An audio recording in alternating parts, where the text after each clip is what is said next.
আলহামদুলিল্লাহ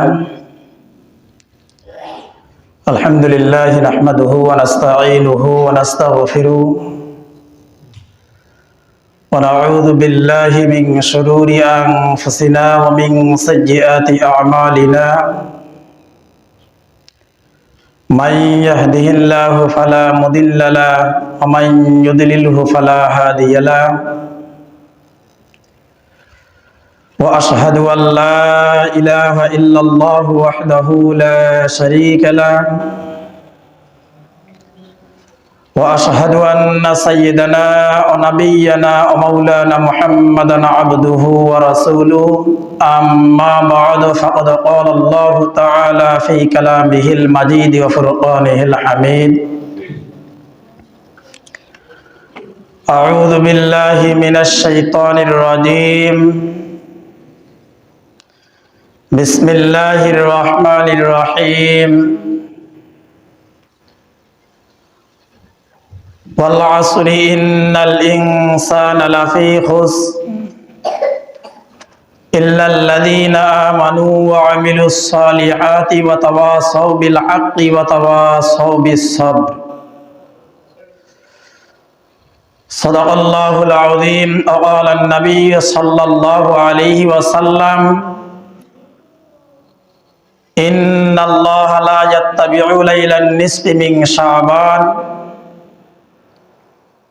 فيغفر لجميع خلقه إلا لمشرك أو مشاهد وقال النبي صلى الله عليه وسلم إذا كانت ليل النصف من شعبان فقولوا ليلها وصوموا نهارها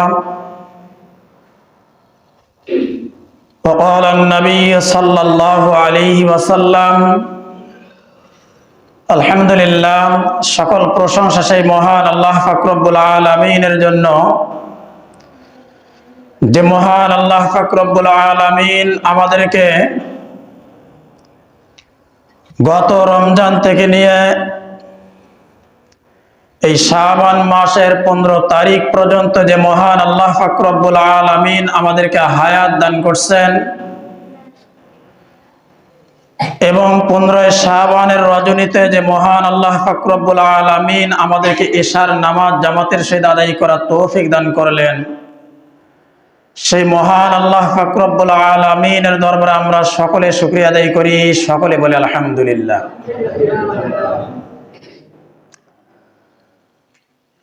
আজকে শাবান মাসের 15 তারিখের রাত, এই 15 তারিখের রাতকে নিসফে শাবান বলা হয়।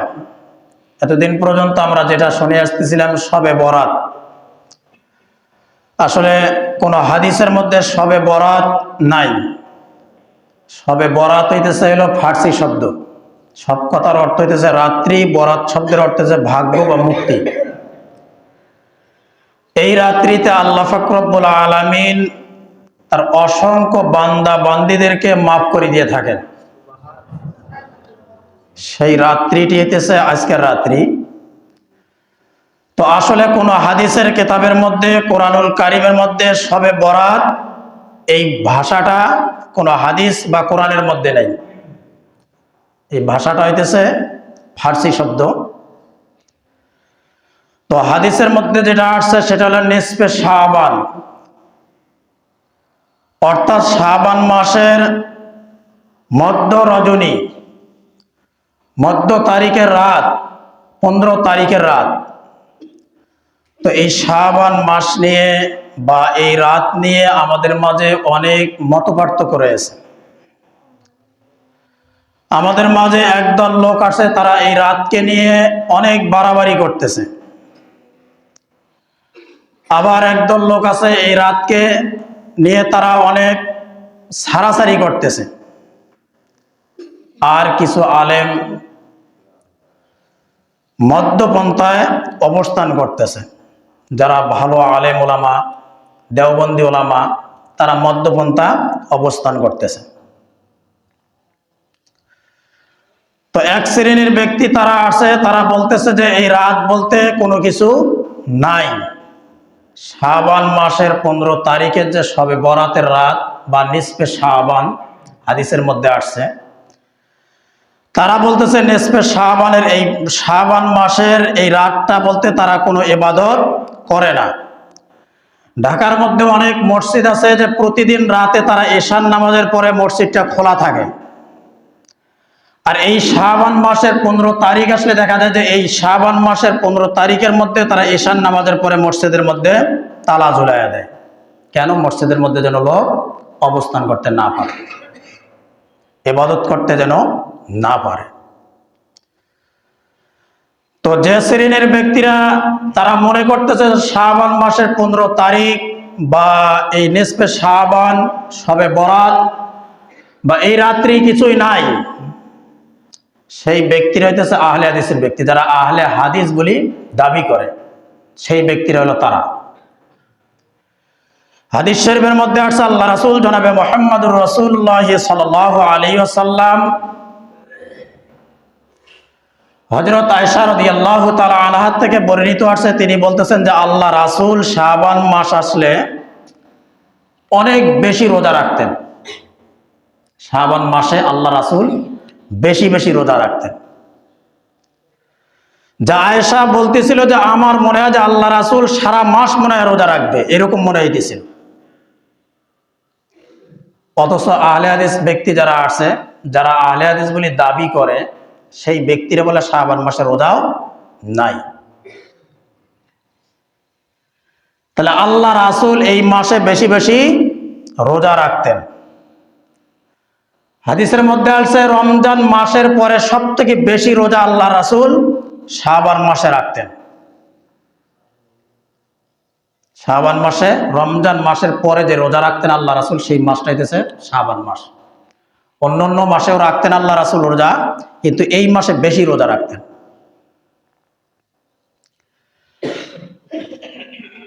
তো আল্লাহ রাসূল জনাবে মুহাম্মদুর রাসূলুল্লাহ সাল্লাল্লাহু আলাইহি ওয়াসাল্লাম যারা হাদিস নিয়ে বাড়াবাড়ি করতেছে, আবার কেউ সারাসারি করতেছে, যে ব্যক্তিরা সারাসারি করতেছে, আমার মনে হয় যে তারা যে হাদিসটা আমি এখানে পাঠ করছি, ইদা কানাত লাইলান নিসফি মিন শাবান, এই হাদিসটা তাদের যে নাসিরউদ্দিন আলবানী আছে, তিনিও তেনার কিতাবের মধ্যে উল্লেখ করছেন।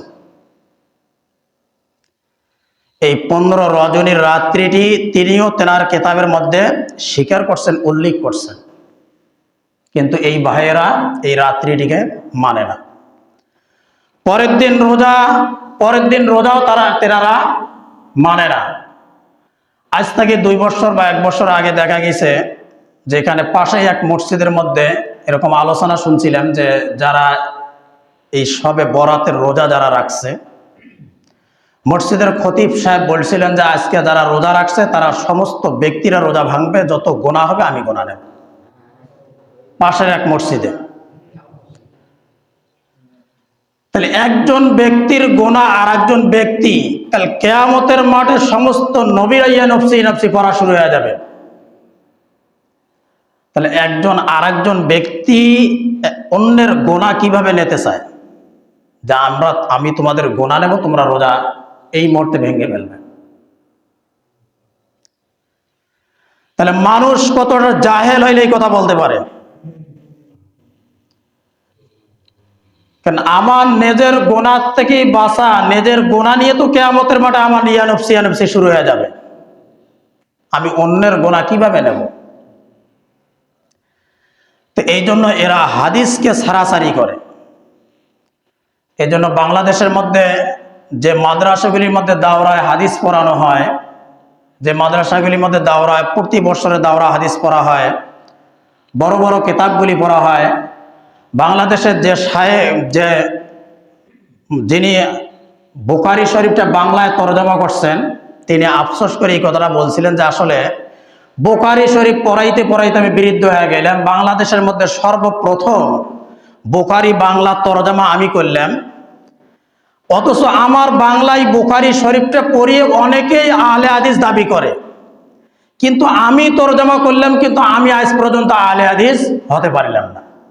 তিনি দুঃখ করে এই কথাটা বলছিলেন, যিনি বাংলায় বুখারীটা তরজমা করছেন।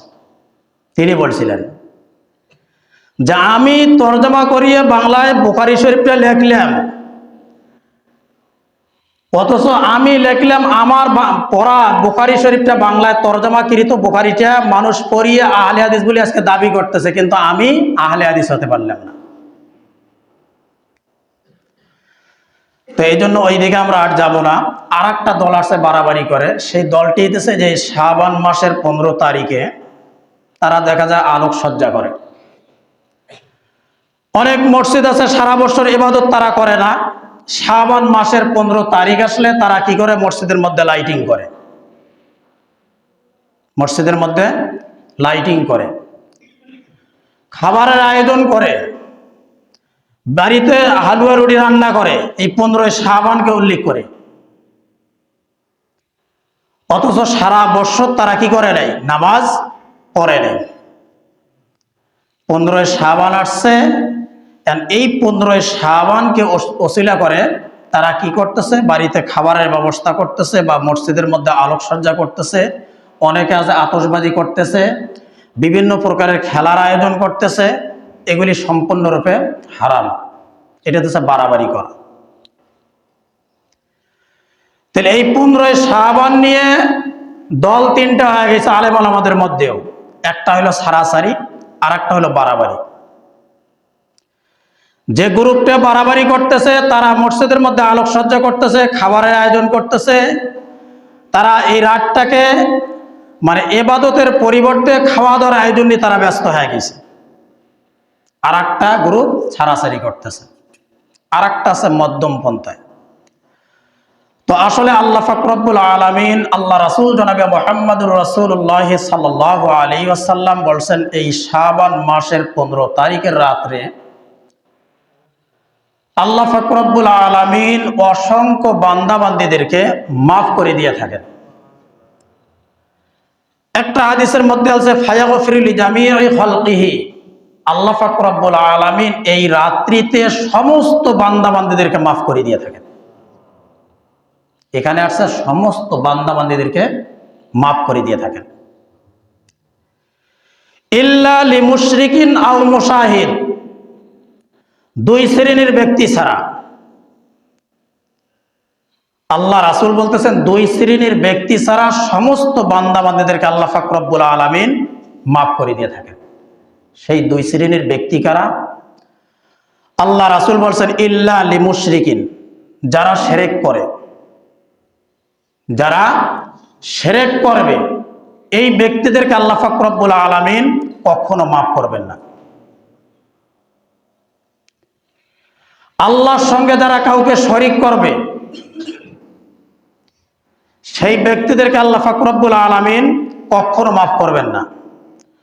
আল্লাহ ব্যতীত অন্যের কাছে যে ব্যক্তি ধর্ণা ধরবে, আপনার যেটা চাওয়ার একমাত্র আল্লাহ পাক রব্বুল আলামিন দেওয়ার মালিক, বিশ্বাস করতে হবে, আকীদার বিশ্বাস রাখতে হবে যে আমি যাহা কিছু চাবো সব কিছু কার কাছে চাবো, একমাত্র আল্লাহ পাক রব্বুল আলামিন। তকদিরকে বিশ্বাস করতে হবে, আমার তকদিরের মধ্যে যেটা আল্লাহ পাক রব্বুল আলামিন রেখে রাখছেন সেটাই হবে, এই বিশ্বাসটা অন্তরের মধ্যে থাকতে হবে। যদি এই বিশ্বাস না থাকে, তাহলে যদি আমরা আল্লাহর সঙ্গে কাউকে শিরক করি, তাহলে আল্লাহ পাক রব্বুল আলামিন আজকের রজনীতে যে ঘোষণাটা দিয়েছেন, আল্লাহ পাক রব্বুল আলামিন সমস্ত বান্দাবান্দীদেরকে মাফ করবেন, সেই বান্দাবান্দী যাদেরকে মাফ করবেন সেই কাতারের মধ্যে আমরা যাইতে পারবো না। তাহলে আমাদেরকে শিরকের গোড়ার থেকে বেরিয়ে আসতে হবে। যদি আমরা ক্ষমা পাওয়ার আশা থাকে, আল্লাহর কাছ থেকে যদি ক্ষমা নেওয়ার আশা থাকে, কেননা আগামী এই রজনী পর্যন্ত আমরা জীবিত থাকবো কিনা সন্দেহ আছে। আল্লাহ রাসূলকে মৃত্যুর কথা জিজ্ঞাসা করছিল সাহাবায়ে কেরামরা, আল্লাহ রাসূল বলছিলেন যে মৃত্যুটাকে আমি এত নিকটে মনে করি যে আমি ডান পাশে সালাম ফিরেছি, বাম পাশে সালাম ফিরাতে পারবো কিনা এটা সন্দেহ আছে, আমার কাছে সন্দেহ মনে হয়। তাহলে মৃত্যুটা এত নিকটবর্তী আল্লাহ রাসূল মনে করতেন। তাহলে মৃত্যুটা এত নিকটবর্তী আমাদের, তাহলে আমরা যে সামনে বছর পর্যন্ত হায়াত পাবো কিনা, সামনে আর একটি রজনী আসছে সবে কদরের রাতে। তবে এখানে আমাদেরকে খেয়াল রাখতে হবে যে আজকের রজনীর যে রাত্রিটি নিসফে শাবান, 15 শাবানের রাত্রি, এই রজনীটি যদি 1000টা জোড়া দেওয়া হয় সবে কদরের রাতের একটা রাতের সমতুল্য হবে না। আবার এই রাতটাকে সবে কদরের সমতুল্য করা যাবে না। রাতের মধ্যে যত রাত আছে, গুরুত্বপূর্ণ রাত, ফজিলতপূর্ণ রাত, তার মধ্যে সবথেকে বড়, সবথেকে গুরুত্বপূর্ণ রাত, উত্তম রাত হচ্ছে সবে কদরের রাত। তবে আজকের রাত্রিটিও কম না, সবে কদরের সমতুল্য নয়, কিন্তু আজকের রাত্রিটিও কম গুরুত্বপূর্ণ না। তো এই জন্য আল্লাহ পাক রব্বুল আলামিন দুই শ্রেণীর ব্যক্তি ছাড়া সমস্ত বান্দাবান্দীদেরকে আল্লাহ পাক রব্বুল আলামিন মাফ করবেন। তার মধ্যে প্রথম নাম্বার হইতেছে যারা শিরক করে। শিরকের গুনাহ আল্লাহ পাক রব্বুল আলামিন কখনো মাফ করবেন না। তো এই জন্য শিরকের গুনাহগুলি আমাদেরকে করা যাবে না। শিরকের গুনাহ থেকে আমাদেরকে বেরিয়ে আসতে হবে, তওবা করতে হবে, তওবা করিয়ে আমাদেরকে বেরিয়ে আসতে হবে। যারা আমরা শিরকের গুনাহর সাথে জড়িত আছি, এখন পর্যন্ত যারা আছি, মসজিদের মধ্যে যারা আমরা অবস্থান করতেছি, শিরক করার মতো অভ্যাস যদি আমাদের অন্তরের মধ্যে থাকে বা আমরা যদি এই গুনাহর সঙ্গে জড়িত থাকি, তাহলে আমাদের কাজ হইতেছে যে আজকের রজনীতে এই মুহূর্তে আল্লাহ পাক রব্বুল আলামিনের কাছে তওবা করা।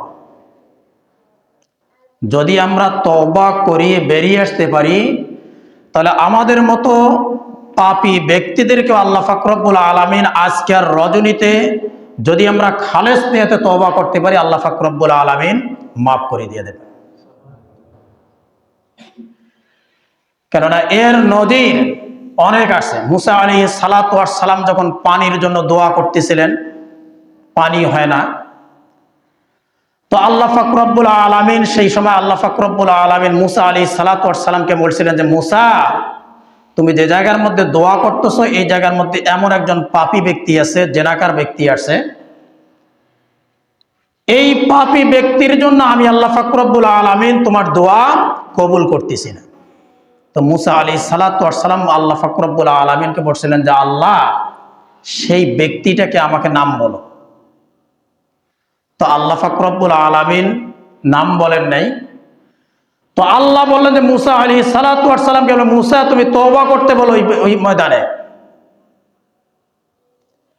আর মুসা আলাইহিস সালাতু ওয়াস সালাম যখন ময়দানের মধ্যে বলছিলেন যে কোন ব্যক্তিরাই এরকম ব্যক্তি এখানে আসে, তখন ওই ব্যক্তিটা আল্লাহ পাক রব্বুল আলামিনের কাছে দোয়া করতেছেন যে আল্লাহ, এই ময়দানে হাজার হাজার মানুষ, এখানে আল্লাহ পাক রব্বুল আলামিন যদি আমি দাঁড়ায় যাই স্বীকার করি, তাহলে এখানে সমস্ত মানুষগুলির সামনে আমি বেয়াজ্জতি হয়ে যাব।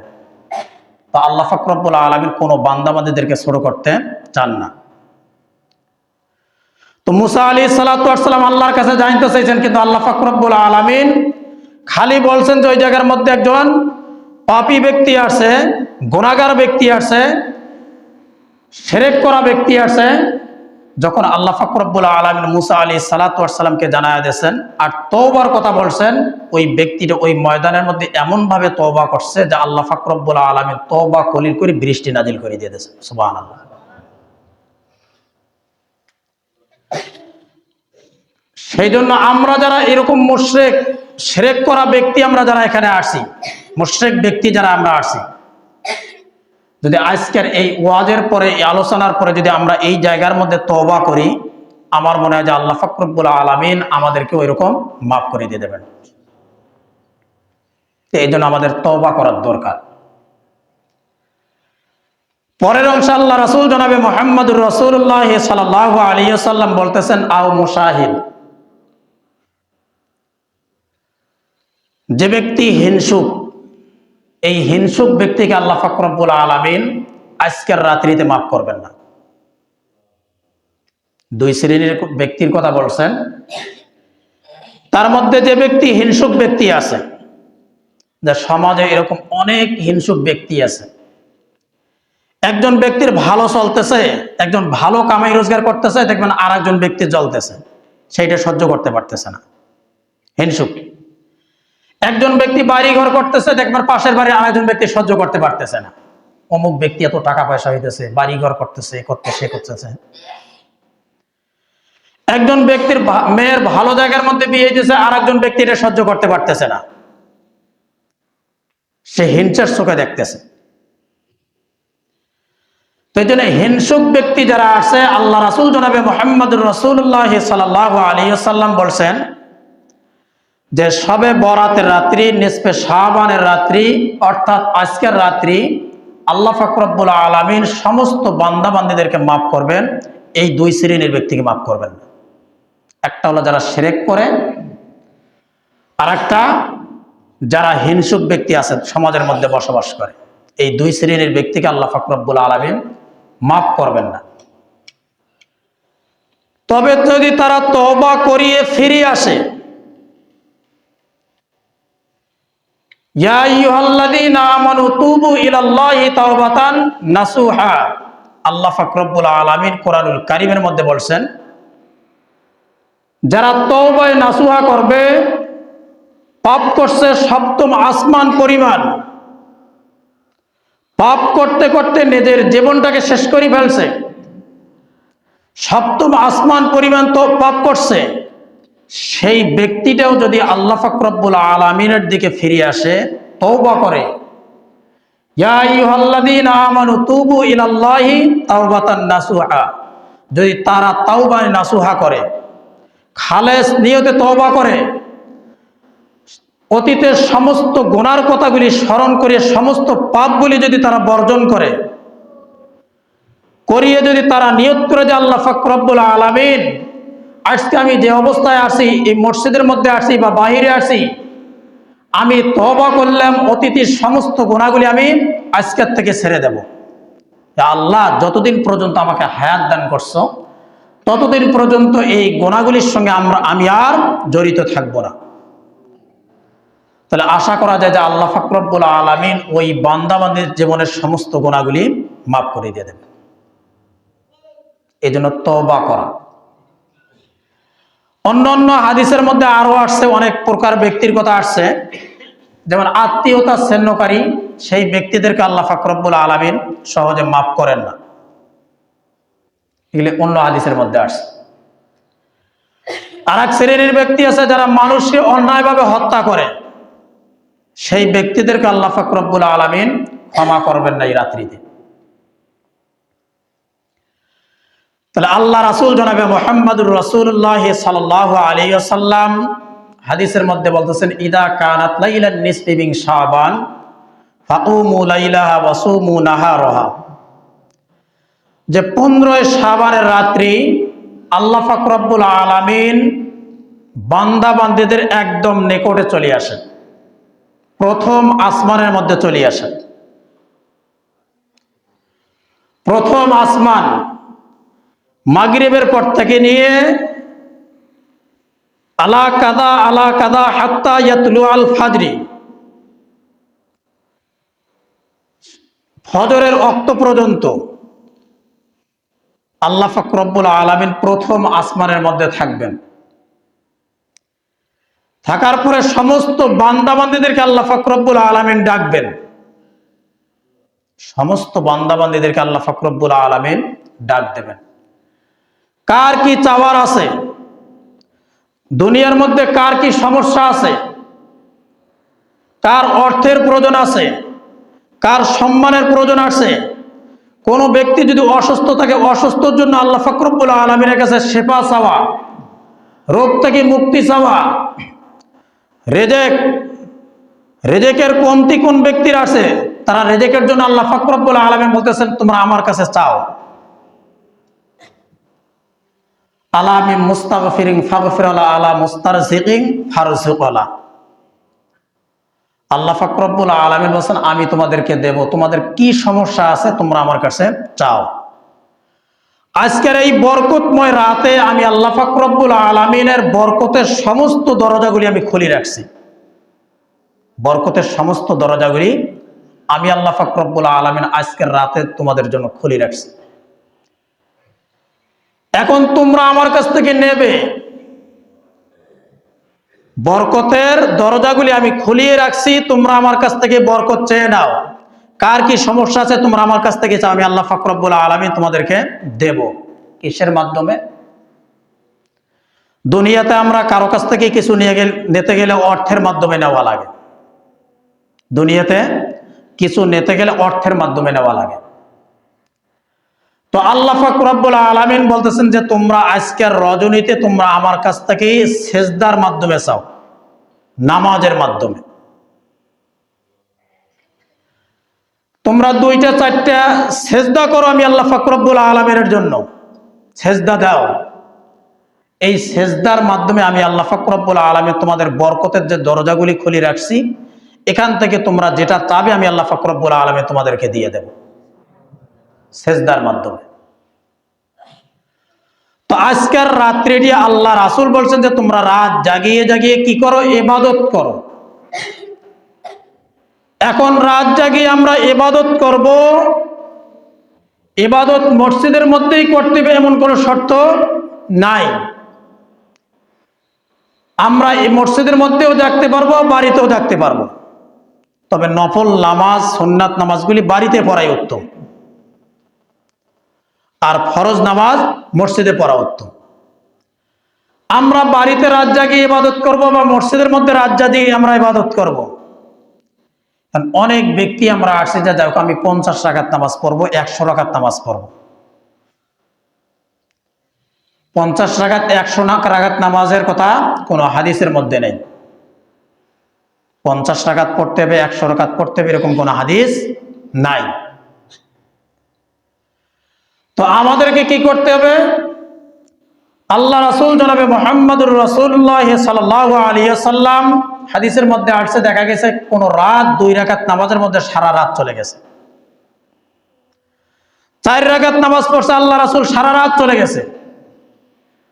তো আমাদের কাজ হইতেছে সংখ্যায় বাড়ানো হয়, সংখ্যায় নামাজ কম হোক, কিন্তু নামাজটা যেন আমাদের খুশু খুশুর সহিত হয়, নামাজটা যেন আমাদের পরিপূর্ণভাবে হয়। আমরা যে কয় রাকাতেই নামাজ পড়ি না কেন, নামাজটা যেন আমাদের সুন্দর হয়। যেভাবে নামাজ আল্লাহ রাসূল পড়ছিলেন সেরকম ভাবে যেন নামাজ হয় আমাদের। সাহাবায়ে কেরামরা যেভাবে নামাজ পড়ছিলেন সেরকম ভাবে যেন নামাজ হয়। সংখ্যা 50-100 রাকাতের দরকার এখানে নেই। তবে আল্লাহ পাক রব্বুল আলামিন নামাজের মাধ্যমে আমাদেরকে কি করবেন?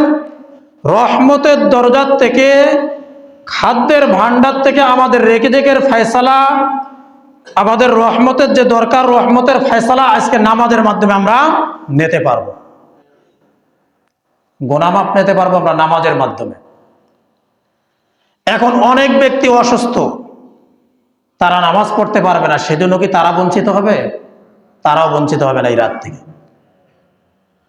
অনেক মহিলা আছে আজকে রাতে নামাজ পড়তে পারবে না তাদের সমস্যার কারণে, তারা কি এই রাত থেকে বঞ্চিত হবে? তাদেরও বঞ্চিত হওয়ার কোনো এখানে দেখা দেয়নি, তারাও বঞ্চিত হবে না। আল্লাহ রাসূল জনাবে মুহাম্মদুর রাসূলুল্লাহ সাল্লাল্লাহু আলাইহি ওয়াসাল্লাম হাদিসের মধ্যে বলছেন, আল্লাহ পাক রব্বুল আলামিন বলছেন যারা নামাজ পড়তে পারবে না, অসুস্থর মধ্যে পড়ে আছে বিছানার মধ্যে, এই আজকের রজনীতে তারা যে আল্লাহ পাক রব্বুল আলামিনকে সেজদা দিতে পারবে না, তারা তো চোখের পানি ছেড়ে দিয়ে আল্লাহ পাক রব্বুল আলামিনের কাছে কান্নাকাটি তো করতে পারবে অন্তত পক্ষে। তারা তো আল্লাহ পাক রব্বুল আলামিনকে ডাকতে পারবে যে আল্লাহ পাক রব্বুল আলামিন আজকের একটা গুরুত্বপূর্ণ রাত, মাগফিরাতের রাত, আল্লাহ আমি নামাজ পড়তে পারতেছি না, ইবাদত করতে পারতেছি না, যে আল্লাহ পাক রব্বুল আলামিন আমি তোমার কাছে দোয়া করতেছি, আল্লাহ পাক রব্বুল আলামিন আমার জীবনের সমস্ত গুনাহগুলি মাফ করে দিয়ে দাও। তারা যদি আজকের রাতকে স্মরণ করিয়ে যদি চোখের পানি ছেড়ে দিয়ে যদি কাঁদতে পারে, আল্লাহকে যদি ডাকতে পারে, তো আল্লাহ পাক রব্বুল আলামিন তাদের জীবনের সমস্ত গুনাহগুলিও মাফ করে দিয়ে দেবেন। তাদের যে চাওয়া আছে আল্লাহ পাক রব্বুল আলামিন তাদের মনের আশা পূরণ করে দিয়ে দেবেন। তো এই জন্য আজকের রজনী এটা অস্বীকার কেউ করতে পারবে না। 25টারও বেশি হাদিস আসছে সবে বরাতের রাতের কথা। সাহাবায়ে কেরামরা এই রাত রজনীতে ইবাদত করছিলেন। তো শ্রেষ্ঠ যুগ হইতেছে আল্লাহ রাসূলের যুগ। আল্লাহ রাসূলের যুগের পর আল্লাহ রাসূল বলছেন যে আমার পরে শ্রেষ্ঠ যুগ হইতেছে সাহাবায়ে কেরামের যুগ। তো সাহাবায়ে কেরাম যদি এই রাতকে ইবাদত করতে পারে, এই রাত যদি জাগিয়ে ইবাদত করতে পারে, আর 1400 বছর পর আসিয়ে আমাদের মাঝে যদি লামাজাবি ভাইয়েরা যদি বলে যে আজকের রাত বলতে কিছু নাই, তাহলে এটা কোনো মেনে নেওয়ার সাবজেক্টে আমাদের মাঝে আসে না। 1400 বছর পর আসিয়ে তারা আজকে বলতেছে যে সবে বরাত বলতে কিছু নাই। সেজন্য হাদিসকে অস্বীকার করা যাবে না। এই রজনীতে আমরা ইবাদত করব, আমাদের পরিবারের লোকগুলিকে আমরা ইবাদত করতে বলবো, নফল ইবাদত। আমরা আগামীকালকে রোজাও থাকবো, যদি আমরা পারি আরো বেশি রোজা রাখবো, 3টা 4টা 5টা পর্যন্ত আমরা রোজা রাখতে পারবো। কেননা আল্লাহ রাসূল তো রমজানের পরে সব থেকে বেশি রোজা রাখছিলেন শাবান মাসে। তো এই শাবানের শিক্ষা থেকে নিয়ে, শাবান মাস থেকে নিয়ে আমরা ইবাদতের পরিমাণটাও বাড়ায়া দেব। সামনে যে রমজান মাস আমাদের আসতেছে, রমজান মাস যেন আমাদের ইবাদত করা সহজ হয়ে যায়, রমজান মাসের জন্য রোজাগুলি রাখা আমাদের জন্য সহজ হয়ে যায়, সেজন্য আমাদের ইবাদতের পরিমাণটা আমরা এখন বাড়ায়া দেব। তো 15 শাবানের রাত্রি আমাদের মাঝে যদি কেউ অস্বীকার করে, আসলে আমরা কখনো অস্বীকার করব না। যে ভাইয়েরা আমাদের 15 শাবানের রাত্রিকে অস্বীকার করে, তাদেরকে আরো শিক্ষা গ্রহণ করার দরকার আছে, তাদের হাদিসের কিতাবগুলি আরো ভালো করে পড়ার দরকার আছে আমরা মনে করি। তো আমি আপনাদের মাঝে একটি সূরা তেলাওয়াত করছিলাম কোরআনুল কারীমের, যে আল্লাহ পাক রব্বুল আলামিন সময়ের গুরুত্ব অনেক বেশি দিয়েছেন। সময়টা মানুষের কাছে অনেক গুরুত্বপূর্ণ জিনিস। তো আল্লাহ পাক রব্বুল আলামিন সূরা আসরের মধ্যে এই কথাই বলছিলেন যে ওয়াল আসরি ইন্নাল ইনসানা লাফি খুসর, ওয়াল আসর, আসরের ওয়াক্তের সময়ের কসম বা সময়ের কসম দিয়ে আল্লাহ পাক রব্বুল আলামিন বলছিলেন ইন্নাল ইনসানা লাফি খুসর। দুনিয়ার সমস্ত মানুষগুলি ভুলের মধ্যে রয়েছে, দুনিয়ার সমস্ত মানুষগুলি ভুলের মধ্যে রয়েছে। তো সময়ের কসম আল্লাহ পাক রব্বুল আলামিন এখানে দিলেন, দেওয়ার কারণ হইতেছে যে সময়টা অনেক গুরুত্বপূর্ণ জিনিস। মানুষ যদি ইচ্ছা করে এই সময়টাকে গুরুত্ব দিয়ে কোনো ব্যক্তি জান্নাতের মধ্যে পৌঁছতে পারে, আবার এই সময়টাকে যদি মানুষ গুরুত্ব না দেয়, তাহলে এই সময়ের কারণে এই সময়টাই মানুষকে জাহান্নাম পর্যন্ত নিয়ে যাবে, জাহান্নামের মধ্যে নিয়ে যাবে। এই জন্য আল্লাহ পাক রব্বুল আলামিন সময়ের কসম দিয়ে এই সূরাটি নাজিল করছিলেন, যে দুনিয়ার সমস্ত মানুষগুলি কিসের মধ্যে রয়েছে? ভুলের মধ্যে রয়েছে। ইল্লাল্লাযীনা আমানু, যারা ঈমান নিয়ে আসলো। আল্লাহ পাক রব্বুল আলামিন এখানে বলতেছেন যে ইল্লাল্লাযীনা আমানু, যারা ঈমান নিয়ে আসছে তারাই সফল ব্যক্তি হয়েছে, তারাই ভালো ব্যক্তি দুনিয়ার মধ্যে। তো পরের অংশে আল্লাহ পাক রব্বুল আলামিন বলতেছেন ওয়া আমিলুস সলিহাত, শুধু ঈমান নিয়ে আসলেই হবে না। এই যে দুনিয়াতে আমরা যে মানুষগুলি দেখি, তারা ঈমান নিয়ে আসছে, মুসলমানের ঘরে জন্মগ্রহণ করছে, কিন্তু নামাজ পড়ে না। ঈমান নিয়ে আসছে, কালিমা গ্রহণ করছে, আল্লাহকে বিশ্বাস করে, জান্নাতও বিশ্বাস করে, জাহান্নামও বিশ্বাস করে। এই বিশ্বাস করার নামেই তো ঈমান নিয়ে আসা। তারা ঈমান নিয়ে আসছে, পরের অংশে আল্লাহ পাক রব্বুল আলামিন ওয়া আমিলুস সলিহাত, তারা নেক কাজ করবে। ঈমানদার ব্যক্তিরা কি করবে? নেক কাজ করবে, ভালো কাজ করবে। তো নেক কাজের মধ্যে সবথেকে উত্তম কাজ হইতেছে কোনটা? নামাজ। তারা নামাজ পড়বে। এখন যদি কোনো ব্যক্তি নামাজ না পড়ে ঈমানের দাবি করে, তাহলে বোঝা যাবে যে তার ঈমানটা পরিপূর্ণ নেই। ঈমান পরিপূর্ণ নাই। কেন? ঈমানদারের প্রথম নাম্বার গুণ বৈশিষ্ট্য হইতেছে সেই ব্যক্তিটা নামাজ কায়েম করবে, নামাজ প্রতিষ্ঠা করবে, সমাজের মধ্যে নামাজ পড়বে, ওয়া আমিলুস সালিহাত, নেক কাজগুলি করবে, ভালো কাজগুলি করবে। তো আমরা নেক কাজ করব, নেক কাজের মধ্যে উত্তম সবথেকে ভালো কোনটা? সেটা হচ্ছে নামাজ। নামাজের পরে বাদ বাকি যে আমলগুলি আছে সেগুলি আমাদেরকে ছেড়ে দেওয়া যাবে না। যেমন আজকের রজনীটি যারা ছেড়ে দিয়েছে, এটা নেক কাজ তারা ছেড়ে দিয়েছে। আজকের রজনী যদি কোনো ব্যক্তি অস্বীকার করে, মানুষকে যদি আজকের রাতের থেকে বঞ্চিত করে, তাহলে নেক কাজ থেকে তারা মানুষকে কি করলো? গুমরাহির দিকে নিয়ে গেল। ওয়া আমিলুস সালিহাত মানে নেক কাজ করো, ভালো কাজ করো, মানুষকে তোমরা নিজে নেক কাজ করো, মানুষকেও নেক কাজের দিকে নিয়ে আসো। ওমান আহসানু কওলাম মিম্মান দাআ ইলাল্লাহি ওয়া আমিলা সালিহান ওয়া ক্বালা ইন্নানি মিনাল মুসলিমিন। আল্লাহ পাক রব্বুল আলামিন বলেন কোরআনুল কারীমের মধ্যে, ওই ব্যক্তির চেয়ে উত্তম কথা, ওই ব্যক্তির চেয়ে ভালো কথা দুনিয়াতে আর নাই যে ব্যক্তিরা মানুষকে আল্লাহর দিকে ডাকে, যারা কল্যাণের দিকে ডাকে, মানুষকে নামাজের দিকে ডাকে। এই ব্যক্তির চেয়ে ভালো কথা দুনিয়াতে আর কোনো ব্যক্তির নাই। তাহলে আজকে আমরা অনেকে আছি কল্যাণের দিকে থেকে মানুষকে আমরা সরায়া দিতেছি। তাহলে কল্যাণের দিকে আজকে আমাদেরকে মানুষদেরকে নিয়ে আসতে হবে। ওয়া আমিলুস সালিহাত, নেক কাজ আমাদেরকে করতে হবে। ঈমানদারের গুণ বৈশিষ্ট্য এখানে, ইল্লাল্লাযীনা আমানু ওয়া আমিলুস সালিহাত, নেক কাজ করো তোমরা, ঈমান নিয়ে আসছো, ভালো কাজ করো, উত্তম কাজগুলি করো তোমরা। ওয়া তাওয়াসাউ বিল হাক্কি ওয়া তাওয়াসাউ বিস সাবরি। দুনিয়াতে ওই ব্যক্তি সফল যারা সব সময় ন্যায়ের পথে থাকে, সত্য কথা বলে, মানুষকে সত্যের দিকে ডাকে, সেই ব্যক্তির উত্তম ব্যক্তি, ভালো ব্যক্তি। ওয়াতাওয়াসাউ বিস সাবরি, আল্লাহ পাক রব্বুল আলামিন বলেন, যত বড়ই বিপদ তাদের সামনে আসুক না কেন, যারা ধৈর্য ধারণ করে, যারা ধৈর্য ধারণ করে, এই ব্যক্তিরাই সফল ব্যক্তি, উত্তম ব্যক্তি। তো এই জন্য আজকের রজনীতে আমরা ইবাদত করব, মানুষদেরকে কল্যাণের দিকে, ইবাদতের দিকে আমরা ডাকবো। আমরা নিজে ভালো কাজ করব, মানুষদেরকে ভালো কাজের জন্য ডাকবো। তো আল্লাহ পাক রব্বুল আলামিন এই সবে বরাতের রাত্রি, নিসফে শাবানের রাত্রি আমাদের সবাইকে রাত জাগিয়ে জাগিয়ে ইবাদত করার জন্য তৌফিক যেন আল্লাহ পাক রব্বুল আলামিন দান করেন। সারা রাত জাগিয়ে জাগিয়ে যেন ইবাদত করার তৌফিক দান করেন।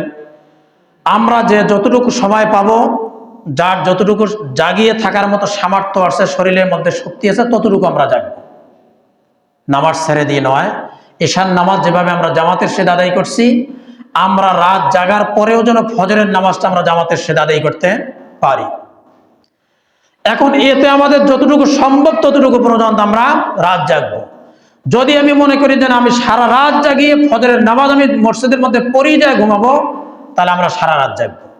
যদি আমরা মনে করি যে আমি সারা রাত জাগতে পারবো না, রাত এখন যা ঘুমাবো, রাত 12টার পর থেকে ইবাদত করি, ফজরের নামাজ জামাতের সাথে আদায় করবো, তো আমরা সেটাই করতে পারবো। আর যদি আমরা সেটাও না পারি, যদি আমরা মনে করি এখনই আমরা মসজিদের মধ্যে নামাজ পড়ে আল্লাহ পাক রব্বুল আলামিনের কাছে কান্নাকাটি কিছু করে যা ঘুম যাব, কিন্তু ফজরের নামাজ আসি আমি জামাতের সহিত আদায় করব। ফজরের নামাজ খেয়াল রাখতে হবে আমাদেরকে, ফজরের নামাজটা যেন আমাদের জামাতের সহিত হয়। কেননা হাদিসের মধ্যে আসছে আল্লাহ পাক রব্বুল আলামিন, আল্লাহ রাসূল বিশ্বনবী জনাবে মুহাম্মদুর রাসূলুল্লাহ সাল্লাল্লাহু আলাইহি সাল্লাম বলছেন, যে ব্যক্তি এশার নামাজ জামাতের সাথে আদায় করলো, ফজরের নামাজ জামাতের সাথে আদায় করলো, ওই ব্যক্তির আমলনামার মধ্যে সারা রাত জাগিয়ে নফল নামাজ পড়লে যে পরিমাণ সওয়াব হবে, ওই পরিমাণ সওয়াব তার আমলনামার মধ্যে লিখে দেওয়া।